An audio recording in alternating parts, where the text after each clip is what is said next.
Hello, YouTube, and a special hello to Paramount Pictures. I've had an idea in my head stuck for a while, and figured I'd go ahead and put it out there and everything. But the Star Trek series. Okay, so let's recap. You have the original Star Trek show. You have the 7 movies of the original crew. And then you have Next Generation, 4 movies for them. We have Deep Space Nine, Voyager, Enterprise, and Discovery.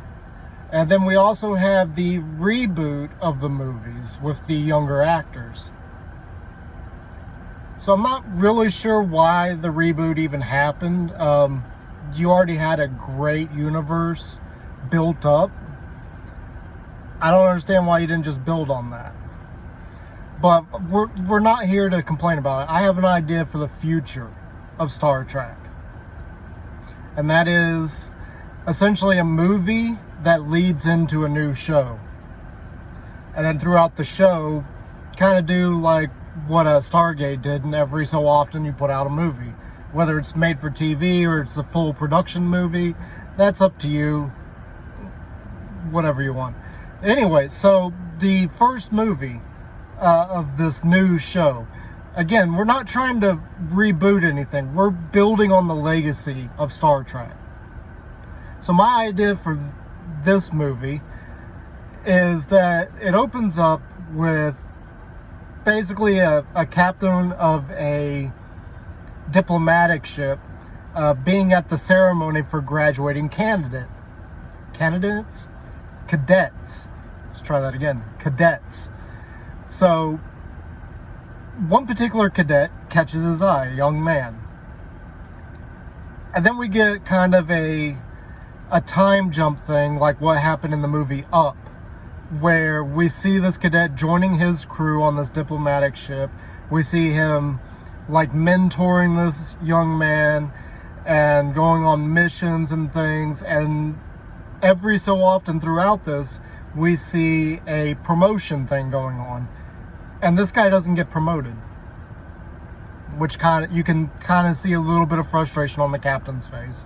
And this cycle repeats. We see them interacting and doing things together, and this captain trying to push him and everything. And then the next promotion comes up and nothing. He's still whatever the lowest rank is in Starfleet. I think it's like lieutenant or something, but I'm not sure. But then we get a sequence of the captain just kind of standing there, frustrated that he hasn't been able to get this young man up in rank, or that he can't figure out why he hasn't gone up in rank.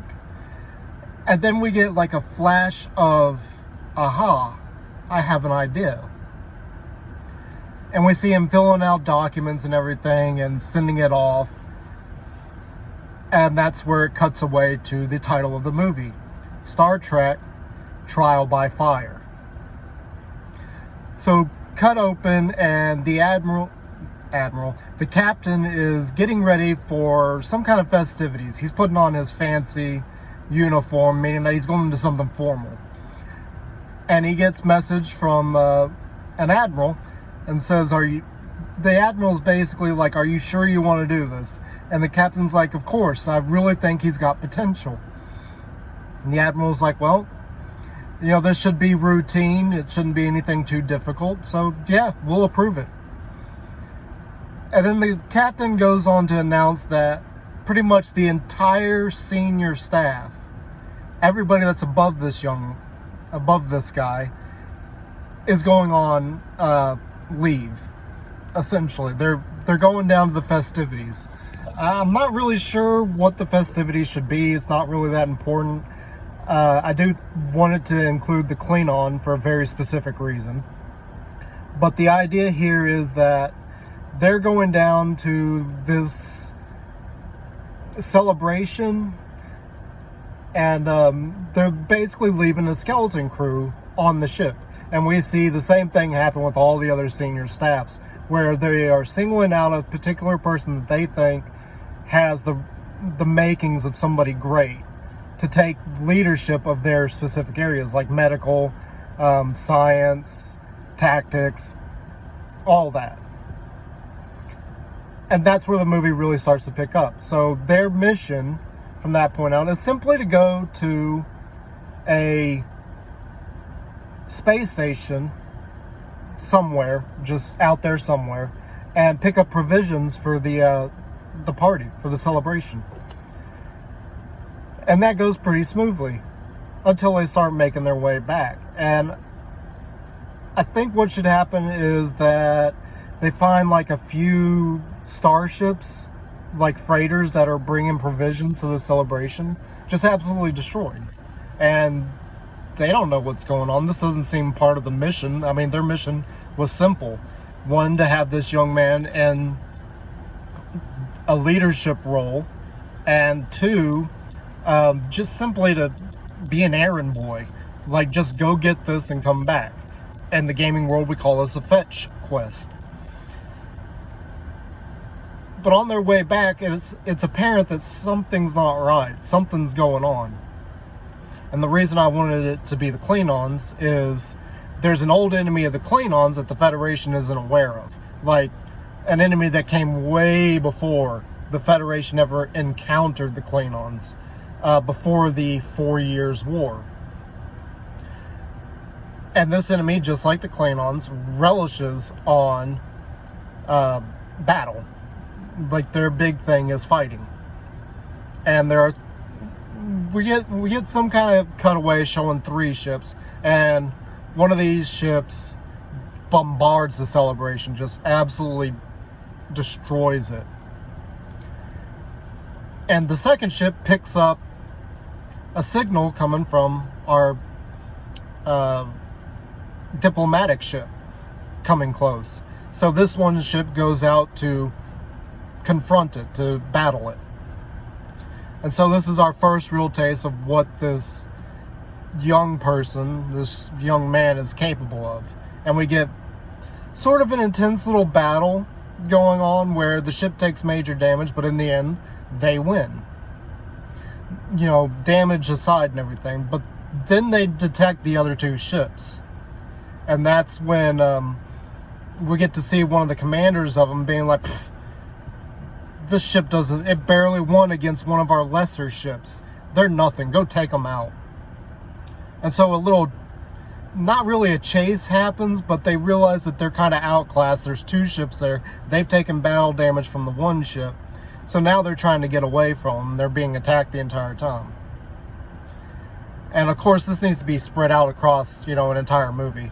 But the entire time, the captain's like, okay, we got 3 choices. And he spouts the typical. We can run, we can hide, or we can fight. And he's constantly going through those options.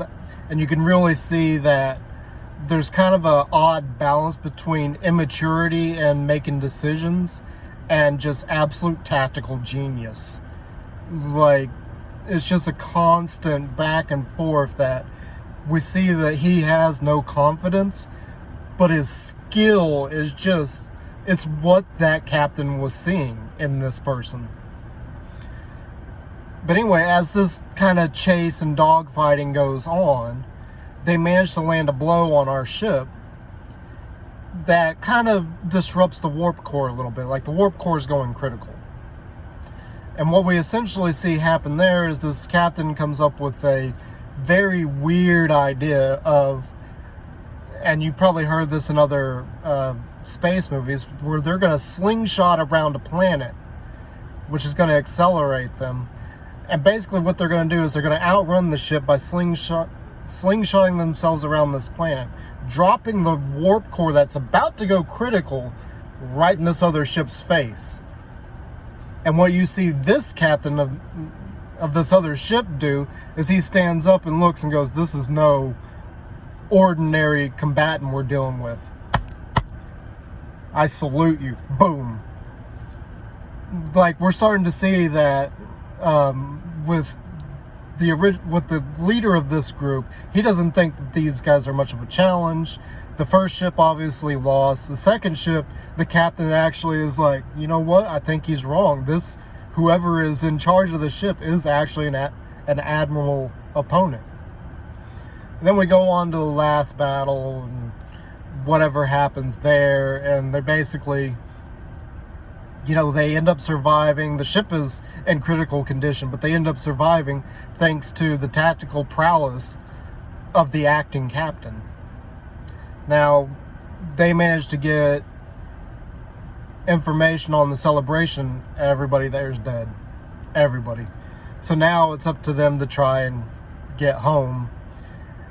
And that's where we get to the end of the movie and showing that, because of his actions and everything, he has been promoted far ahead of what he should have been. And the reason for this is the admiral, the one that approved this mission, read the reports on what happened, and it's just like, this person, we need this person as a captain. He needs to be a captain. So she essentially says that this is by far this is the epitome of trial by fire that I have ever seen. You have earned this position. You deserve it. In the movie.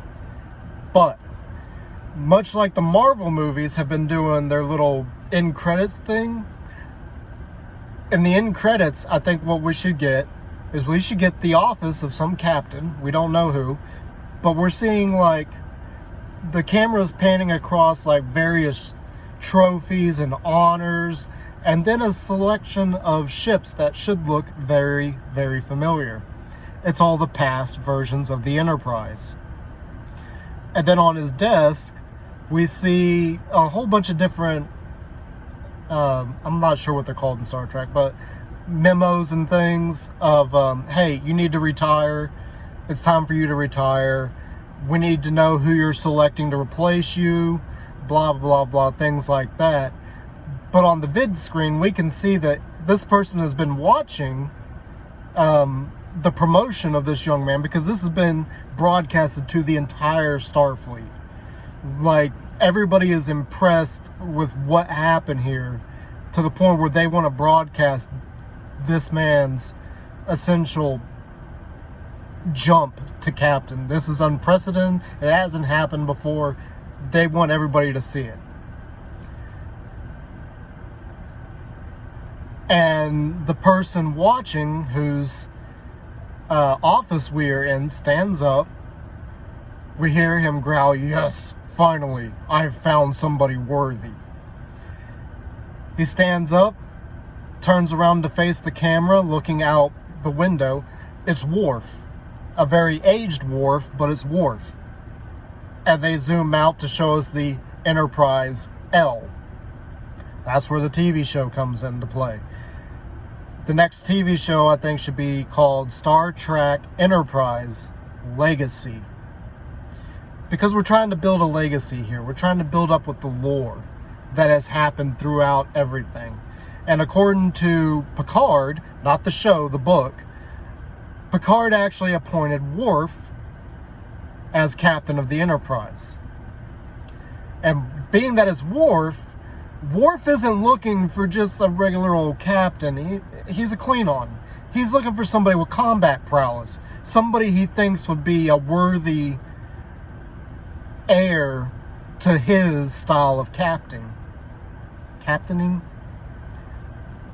His style of commanding. And he seems to think that this guy is what he's looking for.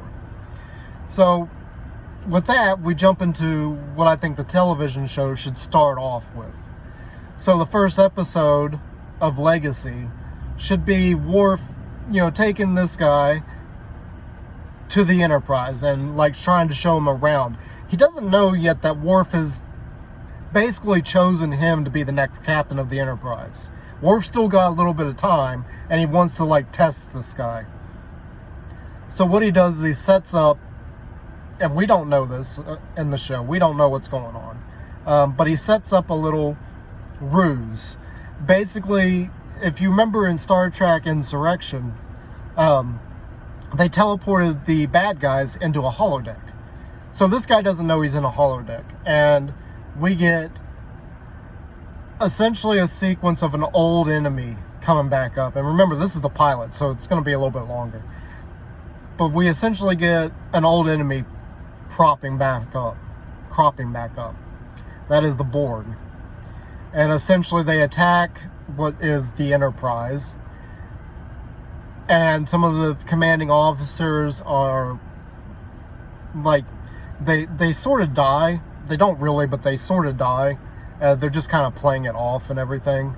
But as far as our young hero is concerned, he just watched most of the command in there die, and he's a captain, so technically by being there, he can take over the ship and take control of what's happening, which after a little while he does. And we get basically this pilot episode of him commanding the Enterprise against 2 Borg ships, effectively winning. I'm not really sure how. I haven't worked out the details. And at the end of it, we get kind of a weird little thing that lets him know that, hey, this didn't actually happen. And we hear a whole bunch of clapping. And that is the Admiral again is clapping because she's one of the ones that's been watching this. We get probably a couple others, maybe some cameos from past captains of other things, if possible. I don't know if that's going to be possible, but something like that. And then we get Worf, who's perfectly fine, who supposedly died in the initial attack, clapping and congratulating him on a battle well-deserved, or a win well-deserved, or whatever. And that's where the show kind of starts, is, Worf is trying to groom him to be the next captain of the Enterprise. And his number one, his second in command, has actually taken a commission to go be the captain of a science vessel. So he's not really a combat-worthy person that Worf sees as somebody that can take over the Enterprise. So now we get this guy taking over as the second in command for the first season. And he doesn't know that Worf is actually planning on retiring and passing on command of the Enterprise to him. But the first season of the show should essentially be Worf putting him into situations where he is constantly the one in charge. And basically just a way of building his character. The movie may have built it a little bit, but I think the first season of the TV show should build on that. Like, show him slowly rising into what we expect from a captain of a starship.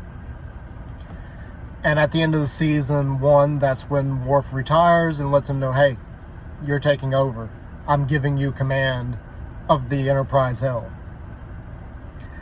But that's just my idea on that.